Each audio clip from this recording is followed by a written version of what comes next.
குயில் ஆடாத மயில் நானாக இருந்தேனே பூவோடு வரும் காற்றாக என்னை நீ சேர தெளிந்தேனே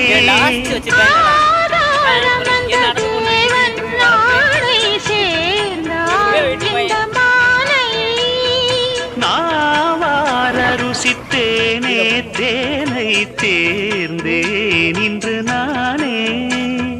வந்த துணையே வந்து அணையே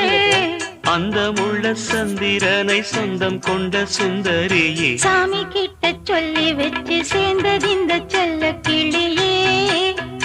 இந்த பூமியுள்ள காலம் மட்டும் வாழும் இந்த அன்பு கதையே